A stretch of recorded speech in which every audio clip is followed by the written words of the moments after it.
আল্লাহ রাব্বুল আলামিনের কোরআন থেকে রাসূলুল্লাহ সাল্লাল্লাহু আলাইহি ওয়াসাল্লামের কালাম থেকে শোনার জন্য একত্রিত হয়েছেন। এই মাহফিল এবং এই মসজিদ, এই গ্রামবাসীর পক্ষ থেকে যে আয়োজন, আমি প্রথমে আপনাদের কাছে ক্ষমা চেয়ে নিচ্ছি যে আজকের আয়োজনের প্রথম দিকে যে অবস্থা হয়েছিল তাতে মনে হচ্ছিল যে এই আয়োজন আর সামনে কন্টিনিউ করা সম্ভব নয়, কিন্তু আল্লাহ রাব্বুল আলামিন তার দয়ায় এত চমৎকার করে আবার সব কিছু ঘুরায় দিলেন। ওই আল্লাহ রাব্বুল আলামিনের কাছে কৃতজ্ঞ হচ্ছি, আর আপনাদের কাছে আন্তরিকভাবে আমি আমাদের আয়োজনের ভুল ত্রুটির জন্য ক্ষমা চেয়ে নিচ্ছি। প্রিয় ভাইয়েরা, আজকে যারা আপনারা এখানে এই মসজিদ চত্বরে এসে হাজির হয়েছেন, আমি প্রথমে আপনাদের কাছে একটা মেসেজ দিতে চাই। এই যে আয়োজন, 2 দিনব্যাপী ঐতিহাসিক আয়োজন, একটা নিভৃত গ্রামে, আপনারা দেখতে পাচ্ছেন আমাদের মিডিয়ার শত শত ভাইয়েরা বাংলাদেশের বিভিন্ন প্রান্ত থেকে এসেছেন। তাদেরকে সঙ্গত কারণে হয়তো একটু বকাবাদ্য করা হয়েছে, কিন্তু আমি তাদের মাধ্যমে এবং আপনাদের মাধ্যমে একটা বার্তা দিতে চাই পুরা পৃথিবীর কাছে। দেখুন, আপনারা যে নয়নাভিরাম মসজিদ দেখেছেন, যেখানে আপনারা সালাত আদায় করেছেন, এবং যারা এই আয়োজন করছেন, আমি তাদের কিছু কার্যক্রমের নমুনা প্রত্যেকটা প্রান্তরে ছড়িয়ে দেওয়ার জন্য আপনাদের কাছে বলতে চাই। পৃথিবীতে বিভিন্ন জায়গায়, বিভিন্ন ইউনিভার্সিটি, বিভিন্ন ধরনের বিখ্যাত ইন্ডাস্ট্রি, বিভিন্ন ধরনের প্রতিষ্ঠান, এইগুলা দিয়ে তাদের এলাকা পরিচিত হয়। অমুক এলাকাটি অমুক একটা ইন্ডাস্ট্রি আছে, অমুক একটা বিদ্যালয় আছে, অমুক একটা বড় অমুক আছে, ঐতিহাসিক এইটা আছে, ওইটা দিয়ে এলাকা ডেভেলপ হয়, এলাকা এগিয়ে যায়। কিন্তু আমরা একটা ক্ষুদ্র স্বপ্ন লালন করেছিলাম, সেটি হচ্ছে এমন একটা গ্রাম হবে যেই গ্রামের একটা পরিচয় হবে একটা মসজিদ দিয়ে, যে আমার গ্রামে এরকম একটা মসজিদ আছে, যেই মসজিদটা দেখতেও সুন্দর, যেই মসজিদের অঞ্চলের বাসিন্দারা এমন কতগুলো অ্যাক্টিভিটিস করেন যেটার দ্বারা ওই বাসিন্দারাও, ওই এলাকাবাসীরাও সুন্দর মানুষ। আমরা 5টা কার্যক্রম হাতে রেখেছি। আমি আপনাদেরকে বলবো, এক একটা মসজিদ আমাদের এখন এমন হয়েছে, মসজিদগুলি চকচকা, টাইলসের মধ্যে তাকালে নিজের মুখ দেখা যায়, কিন্তু মসজিদ কেন্দ্রিক মুসল্লিগুলা ঘোলা। যেই ঘোলা মুসল্লিদেরকে জান্নাত তো দূরের কথা, অনেক সময় জাহান্নামের কোথায় জায়গা হবে এটাও শিওর বলা যায় না। কথা কি বানায় বললাম? বলে মসজিদের কালেকশন হয়, ভিতরের টাইল শেষ, এখন কালেকশন করতেছে, আল্লাহর ওয়াস্তে 10টা টাকা দেন, মসজিদের বাহিরে টাইলস লাগানো হবে। আমার জিজ্ঞাসা, মসজিদের বাহিরে টাইলস লাগায় কি উপকার হতে পারে যদি মসজিদের ফজরের মুসাল্লি মসজিদ পূর্ণ করতে না পারে? মসজিদের আশপাশের যারা বসবাস করে তারা যদি সুদখোর হয়, তারা যদি অপরের আল ঠেলে, ওই যুবকরা যদি নেশাগ্রস্ত হয়, ওই যুবকরা যদি পিতাদের কথা না শোনে, তাহলে ওই মসজিদকে কেবল টাইলসওয়ালা মসজিদ বানায় কি লাভ? আমরা এই টার্গেট কেন্দ্র করে একটা চমৎকার মসজিদও বানাতে চাই, একটা আদর্শ গ্রামও বানাতে চাই। ইসলামী সাহিত্য কেন্দ্র 5টি দিক নিয়ে কাজ করছে। আমার তরুণরা, আমার যুবকরা যে অঞ্চল থেকে, সারা দেশ থেকে এসেছেন, তাদের কাছে বলতে চাই, 1 নম্বরে আমার গ্রাম, এই গ্রামের বেনামাজি থাকবে না। যার জানাজার নামাজ পড়তে হবে, মাইন্ড ইট, যার জানাজার নামাজ পড়তে হবে তাকে মুসল্লি হতে হবে। আপনার যদি বলে দেন আমার জানাজা লাগবে না, আপনার কাছে আমাদের দাওয়াত নাই, কিন্তু মরার পরে যার জানাজা লাগবে ওই মানুষকে মসজিদে এসে আল্লাহর হুকুমে 5 ওয়াক্ত নামাজ আদায় করা লাগবে। 1 নম্বর কার্যক্রম। 2 নম্বর, ছোট্ট ছোট্ট কৃষি মানুষ, এই কৃষকেরা 5,000, 1,000, 2,000 টাকা সুদে তোলে, বেচারি নিরুপায়, কিন্তু এই উপায়হীন মানুষকে আমরা কর্জে হাসানা ভিত্তিক, মসজিদ ভিত্তিক কার্যক্রম চালাতে চাই। আলহামদুলিল্লাহ, আমরা 20,000 টাকার ফান্ড নিয়ে শুরু করে 5 লক্ষ টাকার রোলিং ফান্ড রেখেছি। 98% মানুষ আমাদের সাথে বিশ্বাসের সাথে টাকা নিয়েছেন এবং ফেরত দিয়েছেন। কর্জে হাসানা ফান্ডের মাধ্যমে আমার এই গ্রামকে আমরা সুদমুক্ত গ্রাম হিসাবে তৈরি করতে চাই। 3 নম্বর, এই গ্রামের ছেলেরা নেশাগ্রস্ত হবে না। এই গ্রামে লিস্টেড যাদের বয়স 7-এর উপরে আর 20-এর নিচে, প্রত্যেকটা ছেলের কাছে আমাদের বার্তা যে তারা কেউ নেশা করে না, সিগারেট খায় না, সামনেও না পিছনেও না। মুরব্বী আসে সিগারেট পিছনে রাখে আর মুরব্বী মাথা নিচু করে যায়, এরকম তরুণ আমাদের থাকবে না। আমার তরুণ বুক ফুলায় মুরব্বীকে দেখা হলে সালাম দিবে, হাত সামলাবে না। সিগারেট, মাদক, নেশা এটা মুক্ত এই গ্রামকে আমরা বানাতে চাই। 3 নম্বরটা গেল। 4 নম্বর, গ্রামে আমরা খেলাধুলার ব্যবস্থা রেখেছি। ঈদ পুনর্মিলনী থেকে শুরু করে এমন অভিনব আমরা আনন্দদায়ক খেলা রেখেছি, কিন্তু শর্ত, এই মাঠের খেলা হবে, মসজিদে নামাজ হবে, এটা চলবে না। এই মাঠে খেলা হবে, ফরজ তরক করে খেলা হবে, এইটা আমরা হতে দিব না। আমাদের এই ছেলেদেরকে নামাজি হবে, খেলার সময় খেলবে, পড়ার সময় পড়বে। 4 নম্বর, সর্বশেষ যেটা নিয়েছি, এটা আমাদের জন্য একটু কঠিন, কেননা সকলে আমাদের সাথে একত্র হতে চায় না। এখন আমাদের বিভিন্ন পাড়া মহল্লায় ডেক লাগায় গান বাদ্য, 31-এর নাইট ওইটাই গান বাদ্য। 21 তারিখ ফেব্রুয়ারি বলছে 21 তারিখ বাংলা ভাষা শহীদ দিবস নাকি, কিন্তু হিন্দি গান বাজায় নাচানাচি করে। বিভিন্ন জায়গায় বিভিন্ন প্রোগ্রাম হয়, যেইগুলো প্রোগ্রামে অশ্লীল বাদ্য বাজনা করার চেষ্টা করে। বিভিন্ন জায়গায় আশপাশে আমরা দেখেছি ফুটবল খেলার নাম দিয়ে হাউজি হয়, বিভিন্ন ধরনের কার্যক্রম হয়। আমার এই গ্রামের আশপাশের যত তরুণ যুবক আছে, তারা আমরু বিল মারুফ নাহি আনিল মুনকারের এক একটা অতন্ত্র প্রহরী হিসেবে দাঁড়াবে। ওই গ্রামের যদি 20 জন সন্তান থাকে, 11 জন সন্তান যদি সামনে দাঁড়ায় যায়, এই গ্রামে গান বাজনা হবে না, অশ্লীলতা হবে না, বেহায়াপনা হবে না, 31 হবে না, 14ই ফেব্রুয়ারি হবে না। এই বেহায়াপনার বিপক্ষে আমরা একটা জনমত তৈরি করতে চাই। কেবল সুন্দর মসজিদ বানায়া আসার পরে বলবেন বাহ, wow, take a selfie please. No, আমি এই সেলফিবাজি করার জন্য এই মসজিদ না। হ্যাঁ, আল্লাহর ঘরে একটা সেলফি আপনাকে তুলে যেতে হবে। আপনি কত কিছুর সেলফি তুলেন, এই কার্যক্রম জানাবেন 5টা, একটা মসজিদের ছবি তুলবেন, আমি আল্লাহর ঘরে আসছিলাম। চলো তরুণ, আমরাও আমাদের সমাজটা পরিবর্তন করতে চাই। পারবে না? আমি বলতে চাই, রমজানের আগে আরেকটা উদ্যোগ নিচ্ছি আমরা, প্রত্যেকটা দেশে এটা ছড়ায় দিতে চাই। আমরা আমলে সওয়ালে একটা করতে চাই। যুবকেরা সেলফিবাজি করে, এইটুকু পেঁয়াজি কিনছে, এইটুকু বেগুনি আর সামান্য একটুখানি মুড়ি মাখা, 5 বন্ধু মিলে সেলফি তুলছে। আমরা এখন অমুক জায়গাতে বিরিয়ানি পার্টি করতেছি, পেঁয়াজি পার্টি করতেছি। আমরা বলছি নতুন সেলফির কন্টেন্ট, নিউ আইডিয়া, নতুন সেলফির কন্টেন্ট।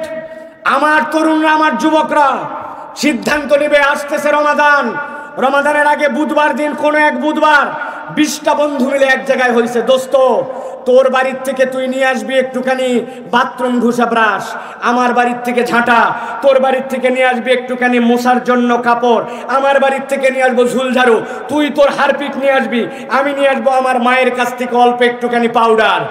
10 বন্ধু একত্রিত হয়ে বুধবার গেছে এক মসজিদে। যাওয়ার পরে প্রথমে মসজিদের ফ্যানগুলা মুছে দিছে, এরপরে মসজিদের জানলাগুলা মুছে দিছে। ইমাম সাহেব, মুয়াজ্জিন সাহেবের জায়নামাজটা বের করে নিয়ে দায়িত্ব নিছে, এটা ভালো করে কসলায়া ধুয়া পরিষ্কার করব। ফ্লোরগুলা পরিষ্কার করে দিছে, যেখানে লাইট ছিল না 2-1টা লাইট কেটে গেছে, ওই লাইট লাগাই দিছে। অজুখানাগুলা ডলে ডলে ঘুষে মেজে পরিষ্কার করে চকচকা করে দিছে, বাথরুমটা পরিষ্কার করে দিছে। এরপরে 10 বন্ধু মিলে নিয়ত করছে, আজকে 2 দিন আমরা আর চা খাবো না, আমরা 2 দিন আর বিস্কুট খাবো না। 10 বন্ধু 10 টাকা করে জড়ো করে 100 টাকা তুলছে। তোলার পরে 2টা ফুলের গাছ নিয়ে এসে মসজিদের 2 পাশে লাগাইছে। অজুখানা ঝকঝকা, মসজিদের সুন্দর করে বাথরুম ঝকঝকা, মসজিদের ভিতরটা ঝকঝকা, ফ্যানগুলা পরিষ্কার, জানলাগুলা পরিষ্কার, লাইটগুলা ময়লা ছিল, জয়গুলা পাপড় ছিল, পরিষ্কার করে। এবার আসো, টেক এ সেলফি প্লিজ। আমরা একটা সুন্দর কাজ করে মসজিদটাকে পরিষ্কার করেছি। আল্লাহ রাব্বুল আলামিন বলছেন, ইন্নাল্লাযীনা আমানু ওয়া আমিলুস সালিহাত, ঈমান আনার পরে এরকম নেক কাজ করবে যারা, আল্লাহ রাব্বুল আলামিন বলছেন তাদেরকে জানায় রাখো, যাওয়ার জায়গা অন্য কোথাও নয়। এরকম একটা কাজ যদি তার কবুল হয়, আল্লাহ তাকে জান্নাতে ঢুকায় দিবেন। যুবক, আইডিয়া চেঞ্জ করো, নিজের আমল নামার পুঁজি বাড়ানোর সিদ্ধান্ত নাও। আমাদের সামনে সেই অপরচুনিটিস এসেছে। সুতরাং বাইতুল হুদা মসজিদের চত্বরে আপনাদেরকে ডাকানো হয়েছে কেবলমাত্র আপনাদের কাছে গতানুগতিক কথা বলার জন্য নয়, গতানুগতিক ওয়াজ শোনার জন্য নয়। আমরা বলতে চাই এখান থেকে আমরা একটা আদর্শ গ্রামের যে স্বপ্ন দেখেছি, পুরো বাংলাদেশে এই আদর্শ গ্রামের স্বপ্ন ছড়ায় পড়ুক। চান আপনারা? কারা কারা চান? দুই হাত তুলে দেখান। চান আপনারা? চান আপনারা? বলেন আল্লাহুম্মা আমিন।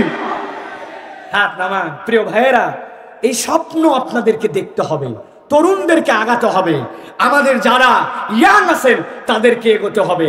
আরেকটা কথা বলি, এটা আরেকটা নতুন কনসেপ্ট মাথার মধ্যে ঢুকায় রাখেন। এই কয়টা লাইন বাসায় যাই লিখতে হবে। আর কটা দিন পরে আসছে বিশ্ব মুমিন ঘরে খুব দামি এক মেহমান, মাহে রমাদান। মনে থাকবে? বলেন তো, আর কটা দিন পরে আসছে বিশ্ব মুমিন ঘরে খুব দামি এক মেহমান, মাহে রমাদান। আপনার মেহমান আসলে আপনি থাকার ব্যবস্থা করেন, খাওয়ার ব্যবস্থা করেন, গিফট দেওয়ার ব্যবস্থা করেন, তারকে বিদায় দেওয়ার জন্য আপনি কিছু হাদিয়া নজরানার ব্যবস্থা করেন। আপনি না বললেন বিরাট দামি মেহমান রমাদান। আপনার মেহমান রমাদান আপনার কাছে যে আসতেছে, আপনার উদ্গ্রীবতা কোথায়? তাকে স্বাগত জানাবেন কিভাবে? আপনার মেহমানের স্বাগত আপনার মনের মধ্যে পেরেশানি থাকতে হবে। রমাদান আসতেছে, আমাকে তার জন্য প্রস্তুতি নিতে হবে। ও বাবা, আমি তো ছোলা কিনছি, পেঁয়াজের দাম বেড়ে যাবে এই জন্য পেঁয়াজ কিনছি, আমি তো চমৎকার করে প্রস্তুতি নিয়ে আগেই 10 কেজি সামলায় ফেলছি সোয়াবিন তেল। এই কি প্রস্তুতি? না, রমাদানের প্রস্তুতি। রমাদান আমাকে ক্ষমা করে দিবে, রমাদানের ভিতরে জাহান্নাম থেকে মুক্ত করা হবে, জান্নাতে যাওয়ার পয়গাম দেওয়া হবে। ওই রমাদানের জন্য আপনার হৃদয়ের মধ্যে একটা কাকুতি বিনতি থাকবে, রমাদানকে বরণ করার জন্য আপনার একটা প্ল্যানিং থাকবে। ওই প্ল্যানিংটা হচ্ছে রমাদানের অভ্যর্থনা। একটা প্ল্যান করবেন, এবার রমাদানে টিভির উপরে নির্ভর করব না, রেডিওর উপরে নির্ভর করব না। আল্লাহুম্মা হিল্লাহু আলাইনা বিল আমনি ওয়াল ঈমান ওয়াস সালামাতি ওয়াল ইসলাম রব্বুনা ওয়া রাব্বুকা আল্লাহ। আমরা চাঁদ দেখে রমাদানকে স্বাগত জানাবো। রাজি আছেন ইনশাআল্লাহ? 2 নম্বর, রমাদান আপনার বাড়িতে আসবে, তাকে রাখবেন কিভাবে? রমাদানকে আপনার বাড়িতে যদি সুন্দর করে রাখতে চান, আজকের থেকে প্রস্তুতি নেন। আপনার নামাজ সুন্দর হতে হবে। যেই লোক রুকুতে যায় এরকম লোকের রমাদান কেমন করে আপনার বাড়িতে ঠিক করে থাকবে? আপনি শপথ নেন আপনার সালাতকে সুন্দর করতে হবে। আমি জিজ্ঞাসা করলে সানার অর্থ বলতে পারবেন না, আমি জিজ্ঞাসা করলে ও তাআলা জাদ্দুকা ওয়ালা ইলাহা গায়রুকা এটার অর্থ জানে না, ইন্না আতাইনাকাল কাউসার এটার অর্থ বলতে পারে না, সানার অর্থ জানে না, দরুদের অর্থ জানে না। শপথ নেন আমার নামাজকে রমাদানে আমি সুন্দর করার চেষ্টা করব। কিছু যদি না পারি, সূরা ফাতিহার অর্থ শিখব, 3টা সূরার অর্থ শিখব, রুকু তাসবিহ এবং সিজদার তাসবিহ, 7 তাসবির নিচে উঠব না। ঠিক না? বুঝে বলেন সুবহান রাব্বিল আযীম, সুবহান রাব্বিল আযীম, সুবহান রাব্বিল আযীম, সুবহান রাব্বিল আযীম, সুবহান রাব্বিল আযীম, সুবহান রাব্বিল আযীম, সুবহান রাব্বিল আযীম। শপথ করেন আমার রমাদানে কোন নামাজে কোন তাসবিতে 7 তাসবির নিচে আমি উঠব না। আপনার নামাজ 50% সুন্দর হবে। রাজি? বলেন ইনশাআল্লাহ। যে ইমাম তাড়াহুড়া করবে তাকে যে আদর করে ঘরে ঢুকায় বলবেন, হুজুর 7 তাসবির মধ্যে আপনাকেও প্র্যাকটিস করতে হবে। ইমাম সাহেব, আপনার কাছে নিবেদন করে বলছি, আপনার তাড়াহুড়ায় আপনার মুসল্লির নামাজ যদি নষ্ট হয় তাহলে আল্লাহর কাছে আপনাকে জবাব দিতে হবে। তাকে 7 তাসবির ফুরসত দেন, রুকু সিজদার মধ্যে সময় দেন। আপনার রমাদান আপনার বাড়িতে সুন্দর করে তাহলে ইনশাআল্লাহ থাকবে। রমাদানকে খাওয়াবেন কি? রমাদানের খাওয়া কোরআন। রমাদানের খাওয়া কি? কোরআন। আমার কোরআন ঠিক নাই, আপনি কেমন করে তাহলে রমাদানকে পাবেন? রমাদান আমাকে বেনিফিট দেয় না, কারণ আল্লাহ প্রেসক্রিপশন দিয়েছেন শাহরু রমাদান আল্লাযী উনজিলা ফীহিল কোরআন। আল্লাহ আপনাকে এই রমাদান দিয়েছেন কোরআন দিয়ে, আর আপনার আমার সাথে কোরআনের কোনো সম্পর্কই নাই। ছোটবেলায় 3 সূরা মুখস্থ করছে, 70 বছর হয়েছে, জানে না, এরকম কোনো জ্ঞান নাই। দুনিয়ার সব জানে কিন্তু কোরআন ঠিক মতো পড়তে পারে না। কথা বলেন আছে কিনা? তাহলে আমরা কি সিদ্ধান্ত নিব যে আমরা কোরআন ঠিক করব? আমরা কোরআন সিদ্ধান্ত নিব, কোরআন ঠিক করবো ইনশাল্লাহ। রাজি আছেন ইনশাল্লাহ?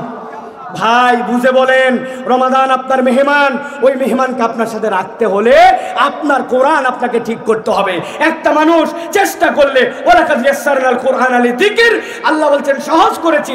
একটা মানুষ 21 ঘন্টা চেষ্টা করলে ওই মানুষ কোরআন শিখে ফেলবে। 21 দিন না, একদিনে 1 ঘন্টার বেশি কেউ কোরআন শেখার চেষ্টা করে না। কিন্তু আমার বছরকে বছর পার হলো, আহারে কোরআন শিখলাম না। কত পণ্ডিত, কত চেয়ারম্যান, কত বক্তব্য দিলে ফাটাই ফেলবে, এলাকার মাতব্বর বসলে তার কথার ফুলঝুরি ছোটে, কিন্তু কোরআন ঠিক মতো পড়তে পারে না।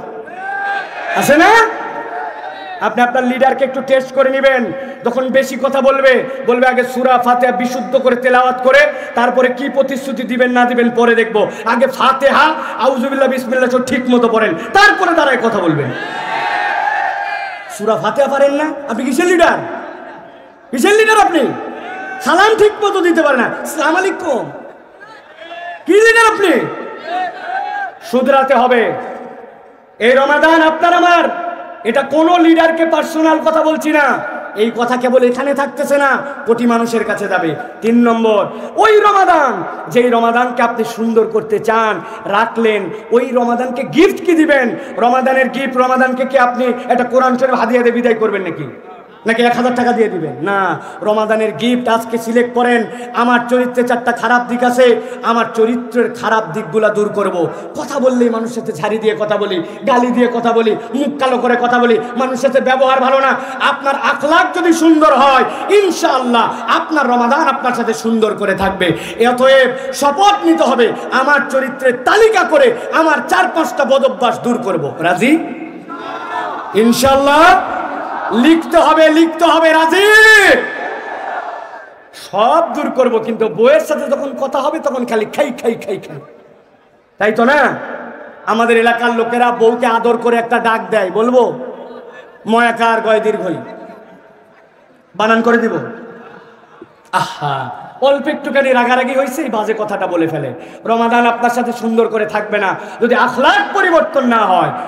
আর এই রমাদানকে একটা উপহার দিতে হবে।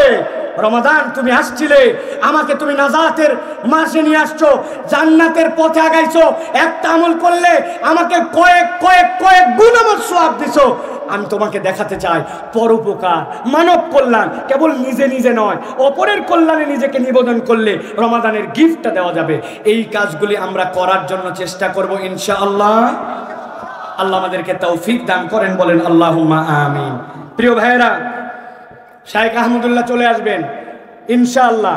আজকে যদি আমরা একটু দীর্ঘ হয়ে যায়, 11:30 পার হয়ে যায়, বিরক্ত হবেন আপনারা ভাই? আমি কি একটু কথা বলবো তাহলে ইনশাআল্লাহ? প্রিয় ভাইয়েরা, আপনারা আমাদেরকে ভালোবাসেন, এই ভালোবাসায় আপনারা এখানে এসেছেন। শাইখ আহমদুল্লাহ ভালোবাসেন, তিনি এখানে এসেছেন। আলহামদুলিল্লাহ, এই যে দায়িত্বশীল যারা বসে আছেন, উনাদের ভালোবাসা ছাড়া এই প্রোগ্রাম করা সম্ভব ছিল না।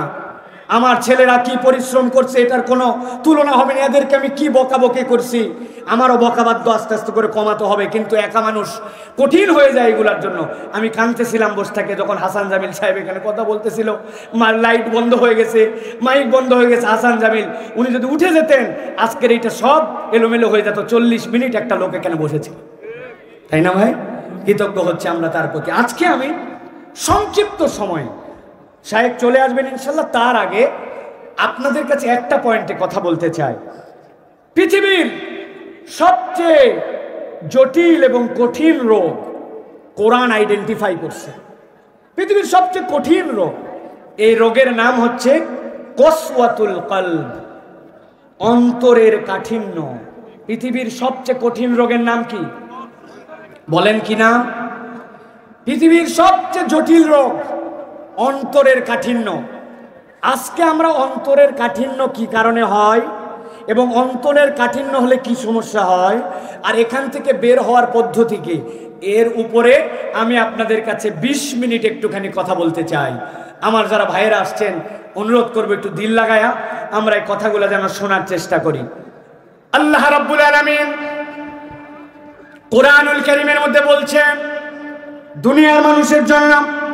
সূরা আলে ইমরানের মধ্যে আল্লাহ বলছেন, ইয়া আইয়ুহাল্লাযীনা আমানুত্তাকুল্লাহ হাক্কা তুকাতিহি ওয়া লা তামুতুন্না ইল্লা ওয়া আনতুম মুসলিমুন। আমার আল্লাহ রাব্বুল আলামিন বলেন, দুনিয়ার মানুষ, আমি আল্লাহ রাব্বুল আলামিন যাবতীয় সৃষ্টি যারা, আমার সৃষ্টিগুলাকে আমি ইনসান বলেছি, আমার সৃষ্টিগুলাকে আমি মানুষ বলে সম্বোধন করেছি। কিন্তু আল্লাহ যখন ডাক দিয়ে বলেন ইয়া আইয়ুহাল্লাযীনা আমানু, কাকে বলেন? আল্লাহ হৃদয় দিয়ে অনুভব করেন। আপনি যখন অনুভব করবেন আমি একজন ঈমানদার, আমি আল্লাহর কাছে স্বীকার করে ঈমানের দাবিতে আছি, আপনি হৃদয় দিয়ে অনুভব করে নেবেন।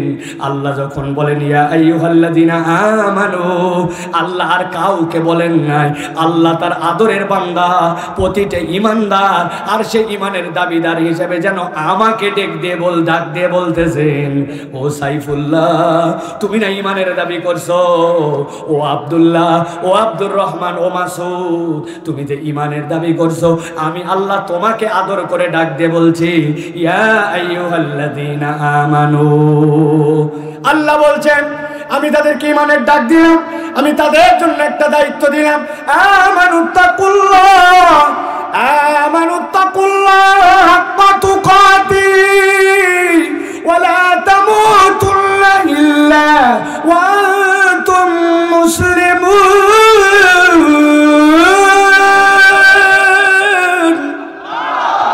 আমি আল্লাহ দায়িত্ব দিলাম, আল্লাহকে ভয় করো, আল্লাহ রাব্বুল আলামিনকে ভয় করো, তাকওয়ার পথ অবলম্বন করো।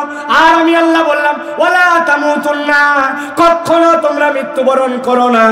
আল্লাহর জন্য তামুতুন্না নুনের উপরে সকিলা লাগে না, কিন্তু আল্লাহ বলছেন কখনোই যেন তোমার এই অবস্থা না হয় যে তোমার মরণ হয়ে গেছে আর তোমার ঈমান তোমার সাথে ছিল না।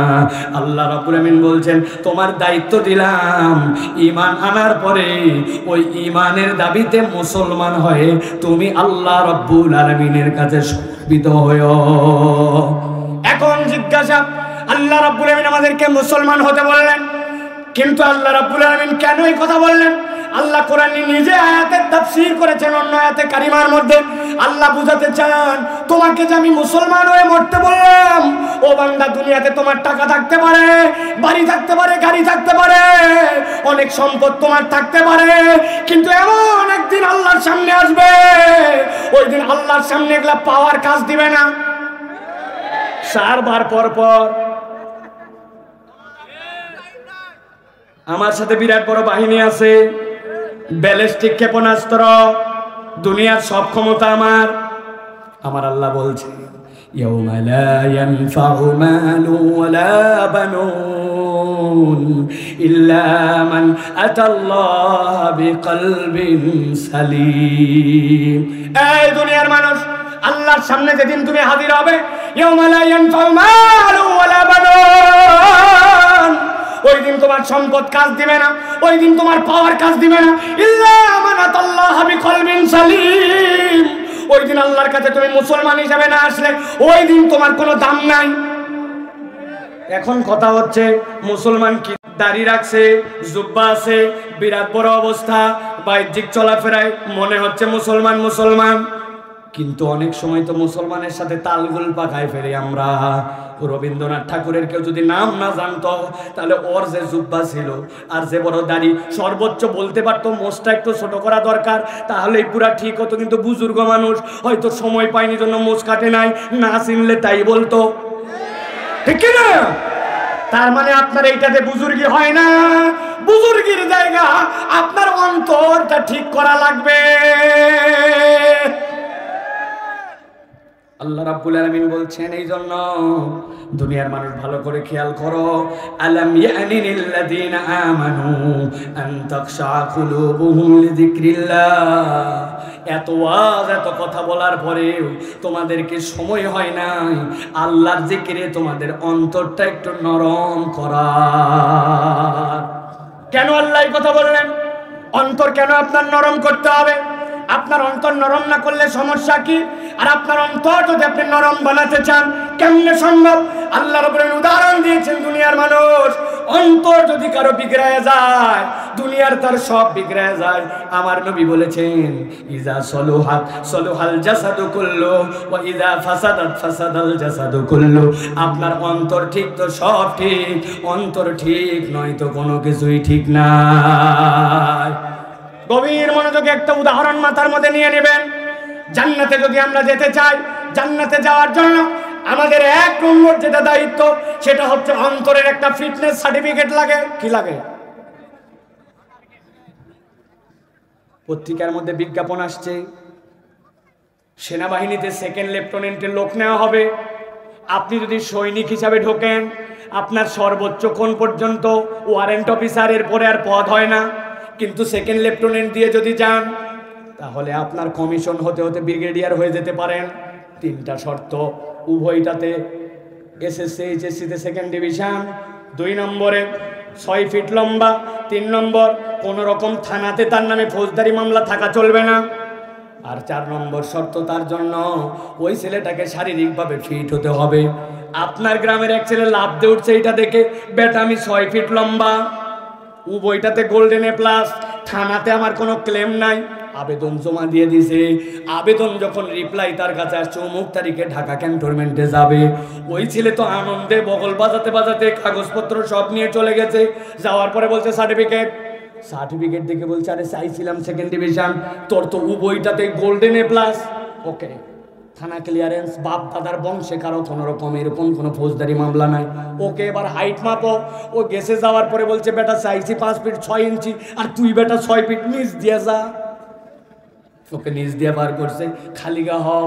খালিগা করার পরে এবার বলছে সামনে দিকে 2টা হাত সোজা করে দিয়া সোজা হয়ে দাঁড়াও। ওই ছেলে এবার সামনে দিকে 2 হাত সোজা করছে, ডান হাতটা সোজা, বাম হাতটা অল্প একটুখানি বেঁকা। ওকে যে ইনস্ট্রাক্টর বলছে, ব্যাক কল কোথাকার, বাম হাত সোজা কর। বলছে, স্যার জন্মের থেকে আমার বাম হাতটা 4 আঙ্গুল একটু বাঁকা। বুঝে থাকলে বলেন, উভয়টাতে গোল্ডেন এ প্লাস, 6 ফিট লম্বা, থানা ক্লিয়ারেন্স আছে, কিন্তু বাম হাতটা যদি একটুখানি বাঁকা হয় ওই ছেলেটাকে কি ওই সেনাবাহিনীর কমিশন র্যাঙ্কে চান্স দিবে?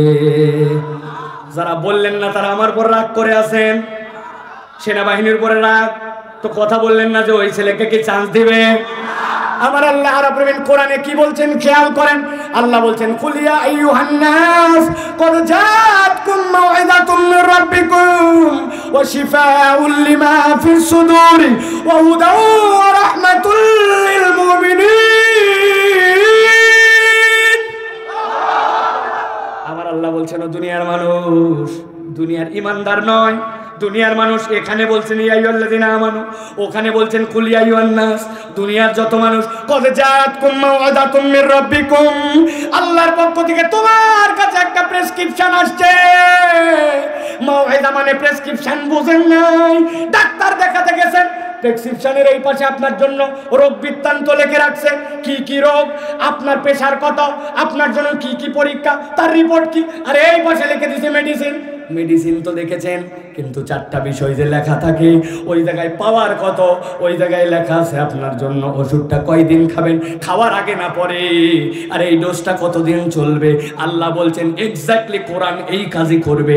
বান্দা কোন দিকে যাবে, কোথায় যাবি আর কোথায় যাবি না, কোরআনের কাছে তোকে সমর্পণ করে দিলে আল্লাহ তোর রোগ নির্ণয় করে করে বান্দা তোর যাবতীয় রোগ দূর করে দিবে।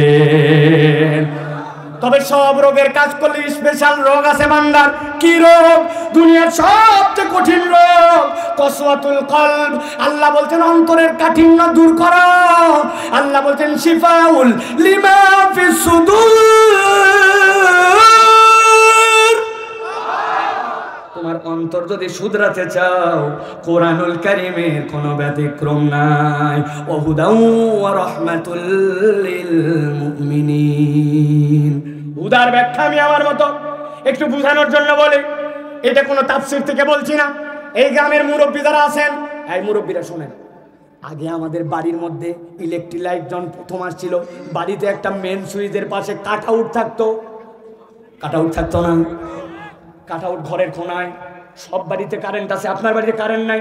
হঠাৎ করে চিন্তা করছেন কি ব্যাপার, কারেন্ট নাই কেন রে? খেয়াল করে দেখে কাট আউট খুলে বের করছে, হায় হায় ভিতরে কাটা।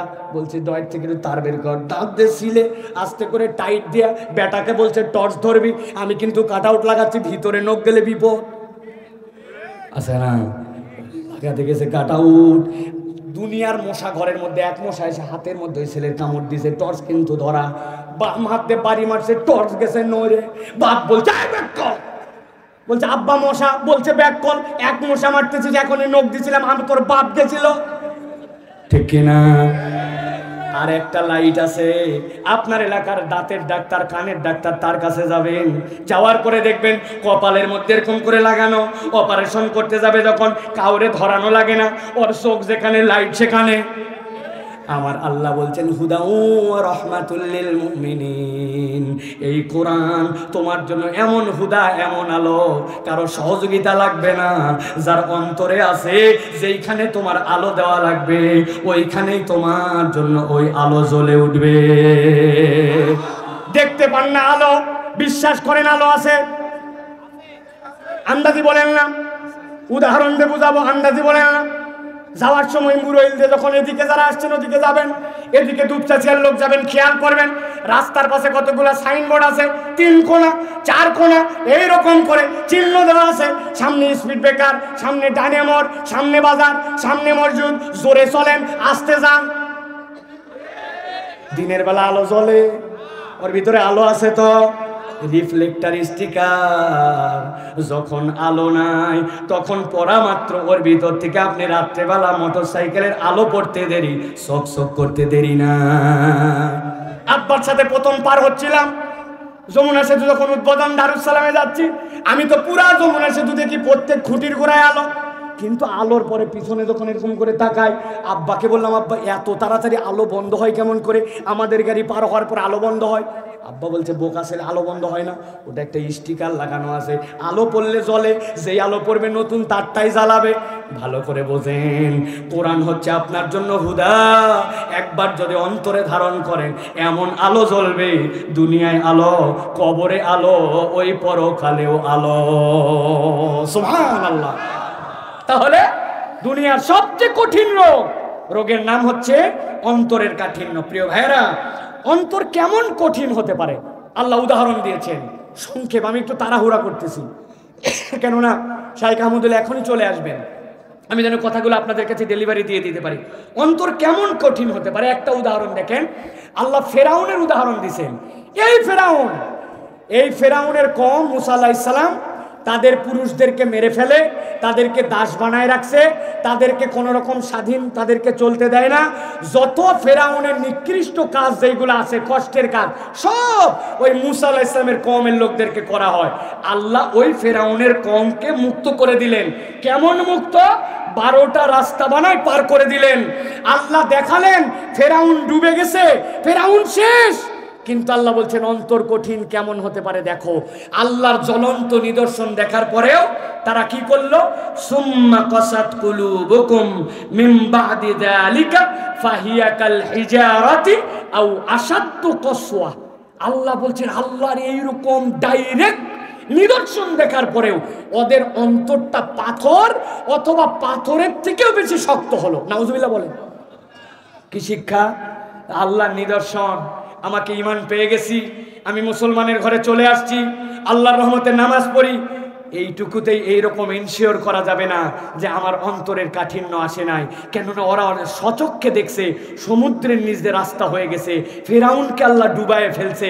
আল্লাহ রাব্বুল আমিনের স্পষ্ট নিদর্শন, আসমান থেকে তাদের প্রতি খাবার আসছে, তারপরেও তাদের অন্তরকে আল্লাহ বলছেন এমন কঠিন হলো কাল হিজারা আও আসাদ্দ কসওয়া। তার মানে আল্লাহর নিয়ামত আসার পরেও যদি আল্লাহর অনুগ্রহ না আসে আর ওই অন্তরের সঠিক পরিচর্যা না হয়, তাহলে আমাদের অন্তর পাথরের মতো হয়ে যেতে পারে, ঠিক কি না? প্রিয় ভাইয়েরা, এরপরে আমি আপনাদের কাছে বলবো, প্রিয় ভাইয়েরা, আল্লাহ রাব্বুল আলামিন বলবেন হুজুর অন্তর কঠিন হলে কি সমস্যা? অন্তর কঠিন হলে কি সমস্যা? আল্লাহ রাব্বুল আলামিন কোরআনুল কারীমের মধ্যে বলেছেন। আল্লাহ বলছেন, নবী আপনি জানাই দেন, আমি তো বান্দার বাহ্যিক রূপ দেখি না, আমি কি দেখি? আমি আল্লাহ রাব্বুল আলামিন দেখি লা কুলুবিকুম ওয়া আমালিকুম, আমি তো বান্দার অন্তর দেখি আর আমল দেখি। সুতরাং বাহিরের সৌন্দর্য, বাহিরের গেট আপ সেট আপ, এইগুলো আল্লাহর কাছে মূল্যায়ন নাই। অতএব গেট আপ সেট আপে যদি পরিবর্তন করতে হয়, তাহলে আমাদের অন্তরের গেট আপ সেট আপ পরিবর্তন করা লাগবে। লম্বা টুপি পরে ঘোরে, এত বড় দাড়িওয়ালা, কিন্তু মুনাফিকের বাচ্চা মুনাফিক, ইসলামী কাজে বাধা দেয়, মুসলমানদের বিপক্ষে তলে তলে খেলে, এরকম টুপিওয়ালা দাড়িওয়ালা মুনাফিক আছে কিনা? শত শত। মুনাফিক শব্দটাই তো আসছে নাফাকুন থেকে। মাশাআল্লাহ, শাইখ আহমদুল্লাহ চলে আসছেন। নারায়ে তাকবীর। হয় নাই? নারায়ে তাকবীর, নারায়ে তাকবীর। শাইখ আহমদুল্লাহর আগমন, শাইখ আহমদুল্লাহর আগমন চাঁদপুর গ্রামবাসীর পক্ষ থেকে, বগুড়াবাসীর পক্ষ থেকে, আজকের মাহফিলের উপস্থিতির পক্ষ থেকে, যুবকদের পক্ষ থেকে, তরুণদের পক্ষ থেকে, ইসাকের পক্ষ থেকে শাইখ আহমদুল্লাহর আগমন। নারায়ে তাকবীর। আর একজন এখানে আসবে না, স্বেচ্ছাসেবকরা সব মানুষকে পিছায় দাও, স্টেজ থেকে চেয়ার দেন একটা, শাইখের জন্য একটা বাস চেয়ার হবে এখানে, একটা প্লাস্টিকের চেয়ার আছে। ভাইয়েরা ভিতরে বসেন, ভিতরে বসেন।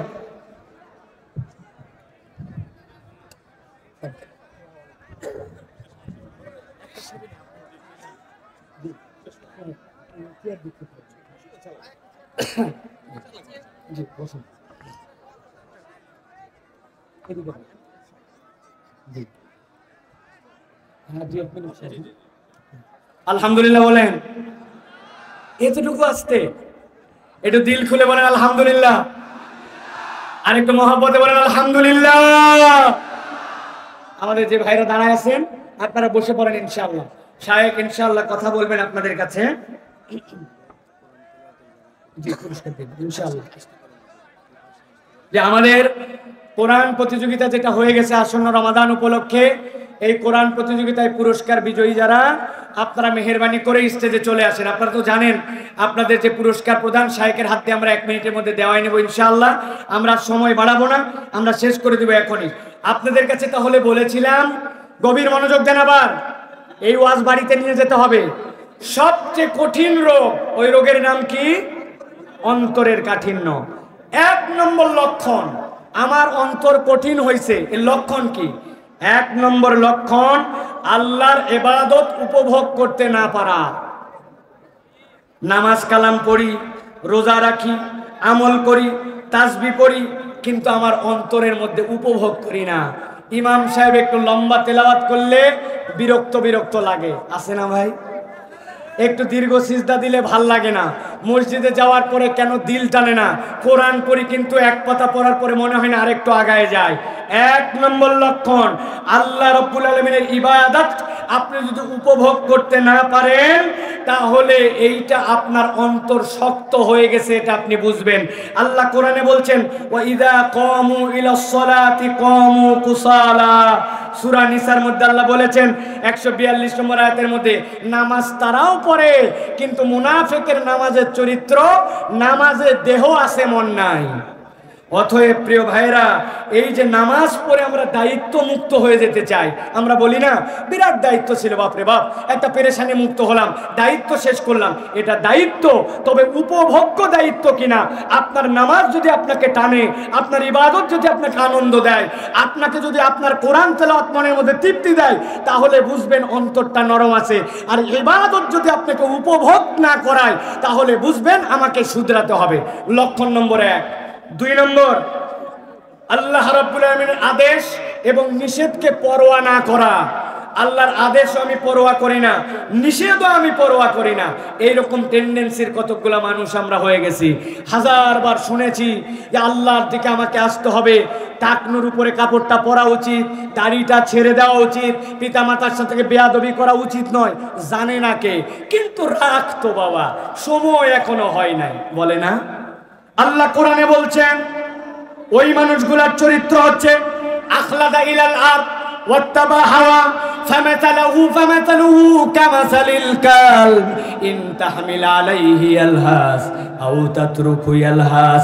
আল্লাহ বলছেন এই মানুষগুলা যারা আল্লাহর আদেশ নির্দেশে পরোয়া করে না, নিজের জিন্দেগিটা দুনিয়ামুখী করে দিয়েছে, আল্লাহ বলছেন এদের চরিত্রগুলা কুকুরের মতো।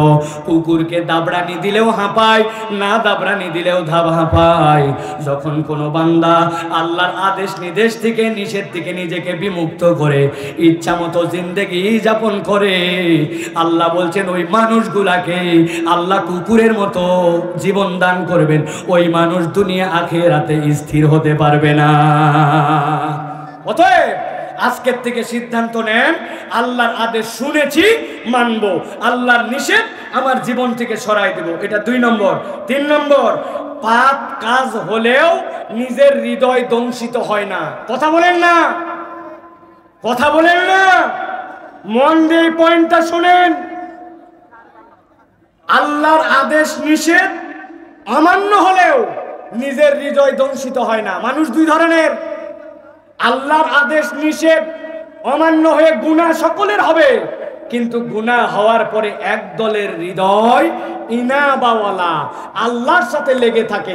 আল্লাহ বলছেন এই লেগে না থেকে তুমি যদি ড্যাম কেয়ার হয়ে যাও, ফেরোশ্বাস হয়ে যাও, তাহলে এই অন্তর পচে গেছে, এই অন্তর শক্ত হয়ে গেছে। আল্লাহ রাব্বুল আলামিন বলেছেন আল্লাহু ইয়াস্তাবি ইলাইহি মান ইয়াশা ওয়া ইয়াহদি ইলাইহি মান ইউনিব। আল্লাহ তো হেদায়েত তাকে দেন, বান্দা ভুল করবে কিন্তু করার পরেও অন্তরটা আল্লাহর সাথে লেগে থাকবে। আল্লাহ এই জন্য বান্দাদেরকে দোয়া শেখাচ্ছেন, রব্বানা আলাইকা তাওয়াক্কালনা রব্বানা আলাইকা তাওয়াক্কালনা ওয়া ইলাইকা আনাবনা ওয়া ইলাইকাল মাসির।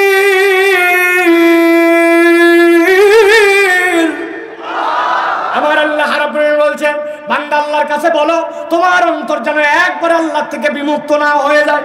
রব্বানা আলাইকা তাওয়াক্কালনা, রব আমি আপনার উপরেই ভরসা করি, ওয়া ইলাইকা আনাবনা, গুনার শেষ নাই কিন্তু আপনার সাথে আমার অন্তরটা ইনাবাওয়ালা, আপনার সাথে আমার দিলকে জুড়ায় রাখি, ওয়া ইলাইকাল মাসির, আর সাহায্য যদি চাই একমাত্র আপনার কাছেই চাই।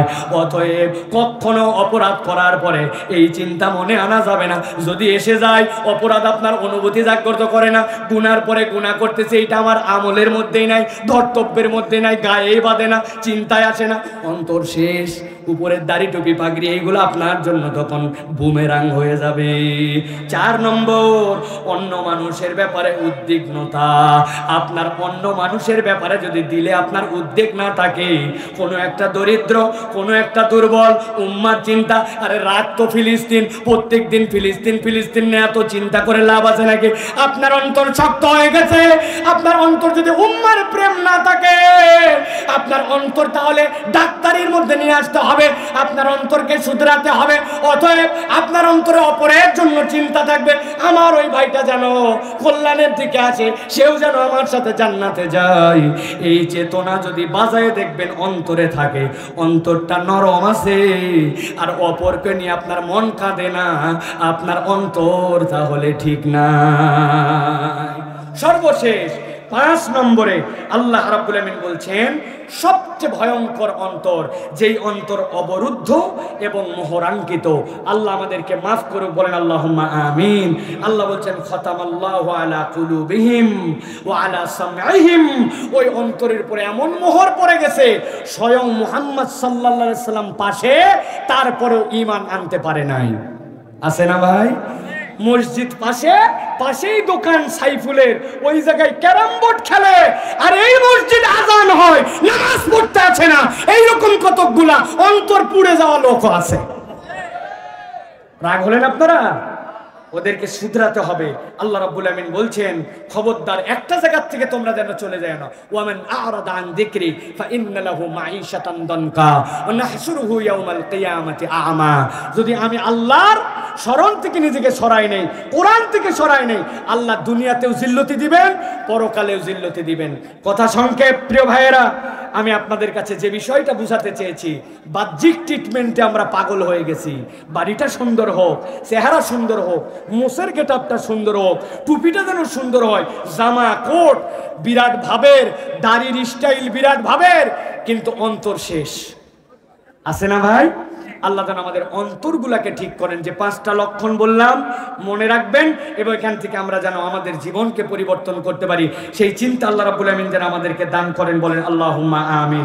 আমি আর এক মুহূর্ত কথা বাড়াবো না। আল্লাহ রাব্বুল আমিন আজকে যে কথা আমাদেরকে সংক্ষিপ্ত সময় বলালেন, এই কথাগুলির উপর আমল করার তৌফিক দান করেন। এখন আমাদের শায়েখ আহমদুল্লাহর ফ্লোর, এরপরের থেকে ইনশাআল্লাহ শায়েখ যতক্ষণ বলবেন ততক্ষণ বলবেন, আমরা ইনশাআল্লাহ আসি।